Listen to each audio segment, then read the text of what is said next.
YouTube সম্বন্ধে কিছু জানি না, তো নতুন করে চ্যানেল খুলতে চাইছি। অনেক কিছু জানার আছে, অনেক কিছু আমরা জানি না, কিছু জানতে চাইছি কি, তাই তো বন্ধুরা?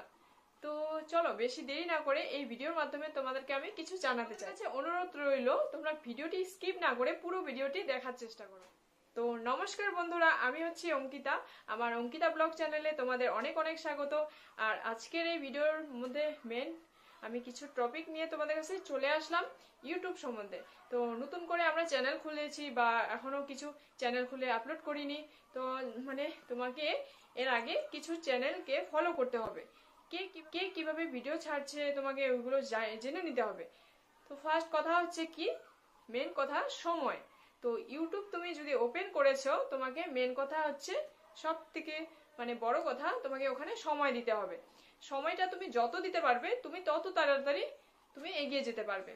তো ফার্স্ট কথা হচ্ছে, আমরা ফ্যামিলির মধ্যে সময় দিতে গিয়ে আমরা কিছু একটা কাজে সময় দিতে পারি না, কিন্তু ওইগুলো করলে হবে না। তোমাকে সবকিছু মেনটেন করতে হবে। তুমি রুল হিসাবে তোমাকে কাজ করতে হবে। তুমি যদি কিছু আপলোড করছো, তাহলে তোমাকে এটা রোজ ডেইলি যেই টাইমে তোমরা আপলোড করছো ওই টাইমে তোমাদেরকে আপলোড করতে হবে। তো ফার্স্টে তুমি যদি কিছু শর্ট ভিডিও আপলোড করছো, আজকে সকালে তুমি একটা টাইমিং আছে, সবকিছু টাইমে কিন্তু আপলোড করলে ভিডিও ভাইরাল হয় না। তো ফার্স্ট আমরা আছে সকাল থেকে, তো 8টা থেকে আমরা 9টার মধ্যে আমরা ভিডিও পোস্ট করতে পারি, কিছু শর্ট ভিডিও। তো লং ভিডিও যেগুলো আছে, তো তোমরা এইগুলো সকালেই ছাড়ার চেষ্টা করবে, কারণ সারাদিন মোবাইলে মানুষের ভিডিও দেখতে দেখতে আর ওদের সন্ধ্যা রাত্রিতে দেখতে ইচ্ছা করে না লং ভিডিও। তো এত মানুষের ভিডিও দেখে কি আর দেখতে ইচ্ছা করে রাত্রে লং ভিডিও? তো তার জন্যই আর কি বন্ধুরা, তোমরা যত পারবে লং ভিডিওগুলো দিনের বেলা ছাড়ার চেষ্টা করবে, সকাল দিকে ছাড়ার চেষ্টা করবে 12টার মধ্যে। দেখো, আমরা তো ইউটিউব সম্বন্ধে, ইউটিউব নিয়ে কিছু করতে চাই, ইনকাম করতে চাই, কিন্তু ইউটিউব করতে গেলে যে আমাদের কিছু ইনভেস্ট করতে হবে, এটাও কিন্তু বন্ধুরা তোমাদের জানা থাকতে হবে। তো সবাই বলে কি, আমি কিছু কিছু চ্যানেল দেখেছি, এইটা একদম মিথ্যে কথা। কিছু তোমাকে ইনভেস্ট করতে হবে না, ইনভেস্ট করতে একদমই হবে না, তুমি এইভাবে এগিয়ে যাও। এটা একদম ভুলভাল কথা। তোমাকে ওখানে যদি তুমি 2000 টাকা তোমার ইনভেস্ট করার ছিল, তুমি ওখানে 200 টাকার হলেও তোমাকে ইনভেস্ট করতে হবে। তুমি কষ্ট না করলে তো আর কেসটা পাওয়া যায় না, তাই না?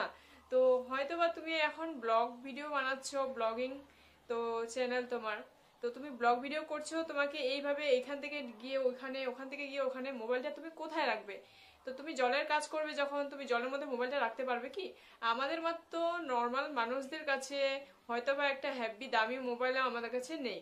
তো আজকাল মোবাইল হতে পারে সবার কাছে, আগের মতো কিপ্যাড মোবাইল হয়তো সবার কাছে হাতে থাকে না। তো ফার্স্ট কথা হচ্ছে, তোমাকে সময় দিতে হবে, অনেক অনেক সময় দিতে হবে। আর নতুন চ্যানেল খুলে কিছু আপলোড করলে ফার্স্ট তোমাদের ভিউ আসবে না, এটা একদম ভুল কথা। ভিউটা তোমরা অনেক কষ্ট করতে হবে। দেখো বন্ধুরা, সব কিছুতেই কষ্ট আসে, কষ্ট না করলে কেষ্ট হয় না। তো তোমাকে যদি তুমি কিছু কষ্ট করেছো, তুমি ফল নিশ্চয়ই পাবে, এটা একদম গ্যারান্টি। তো যাই হোক, তুমি সময় দিলে, তোমার কাছে কিছু আপলোড তুমি টাইম মতন করলে, করার পরে তুমি যখন দেখলে, তুমি যদি ডেইলি ব্লগ করতে চাইছো, আর ডেইলি ব্লগ করলে কিন্তু তোমাকে ডেইলি ব্লগ দিতেই হবে। তুমি যদি শর্ট ভিডিও কিছু আপলোড করতে চাইছো, তাহলে দিনে তুমি 3-4টা আপলোড করতেই পারো, আর যদি লং ভিডিও করতে চাইছো তো একটা করতেই পারো। তো এইগুলো করে তোমাকে যখন 50 সাবস্ক্রাইবার এসে যাবে না, তখন তোমাকে কিন্তু ওইখানে লাইভে জয়েন হতে হবে। তো লাইভে তুমি যখন জয়েন হবে, তো তোমার ওয়াচ টাইম যেটা আছে না, 4000 ঘন্টা, আমাদের ইউটিউবে কিন্তু কাজ করতে গেলে 4000 ঘন্টা আমাদের ওয়াচ টাইম, 1 বছরের মধ্যে 365 দিনের মধ্যে আমাদের কিন্তু ওই